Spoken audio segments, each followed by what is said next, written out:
Tu l'attendais, je le sais, et nous y voici. C'est parti pour la fameuse discussion nichon. Alors là, les potes, ça va être un sujet délicat, je préfère vous prévenir. Mes seins et moi, on a commencé à se tolérer il y a 6 ans seulement.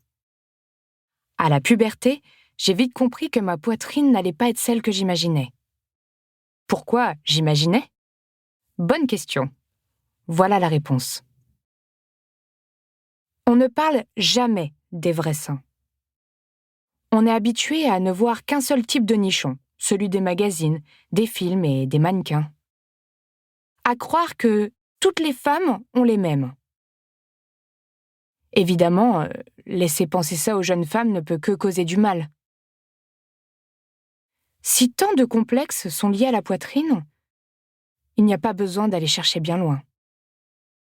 Dès qu'une de ces meufs est topless, ses seins sont symétriques, l'aréole est colorée mais pas trop, son téton ressort de manière élégante, ils tiennent tout seuls. En un mot, ils sont parfaits. On enseigne donc depuis toujours à des jeunes gens qu'un sein doit ressembler à ça, et que c'est anormal si ce n'est pas le cas.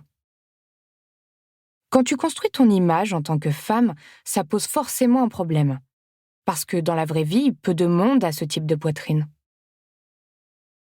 À l'adolescence, tu regardes ta poitrine et tu te rends compte qu'elle ne ressemble pas au sein dans les magazines. Alors la honte s'installe, suivie du silence. Tu gardes ce secret pour toi. Tu mets des push-ups, des pulls larges, tu caches ce que tu penses être difforme. Le monde ne t'a pas prévenu que les images dans les médias sont un mensonge, et c'est ça le problème. L'adolescence, c'est aussi le moment où tu développes un intérêt pour la sexualité. Mais comment vivre cette expérience sereinement si tu as honte de ton corps? Sans parler des jeunes filles qui se retrouvent moquées par leurs copains qui, à force d'avoir maté trop de porno, n'hésitent pas à dire «Oh, ta poitrine elle est trop chelou, wesh!» J'étais dans ce cas. J'avais les seins en forme de poire, une légère asymétrie et surtout j'ai attendu des années avant d'avoir des tétons. Ou plutôt des tétons qui ressortent. Personne ne m'a expliqué que mes tétons étaient en fait ombiliqués et que c'est assez courant. En gros, la partie qui pointe sur les poitrines normales, chez moi, elle reste à l'intérieur. Alors, mon téton est rosé, mou et plat. Complètement plat.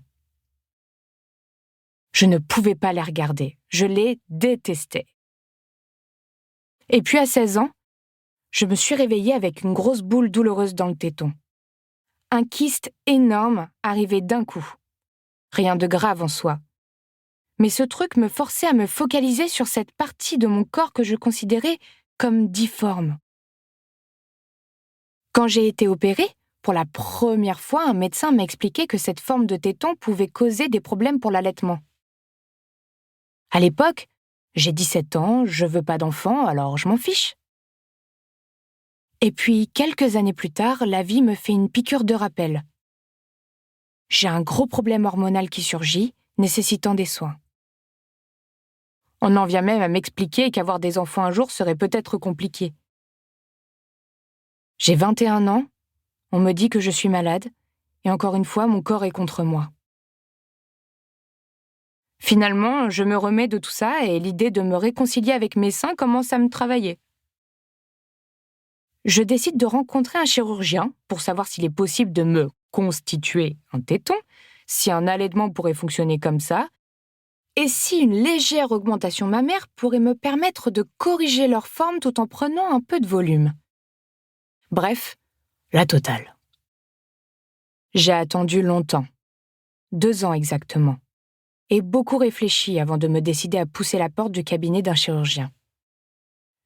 Ce n'est pas une décision à prendre à la légère, c'est une opération. C'est dangereux. Il m'explique qu'une opération de chirurgie reconstructrice est possible pour faire ressortir mon téton. Mais il ne peut pas me garantir que mes canaux d'allaitement vont fonctionner malgré tout. Puis on parle de prothèse mammaire, un truc discret. En gros, un bonnet en plus. Je repars du cabinet, je réfléchis pendant une éternité et je lui donne mon go.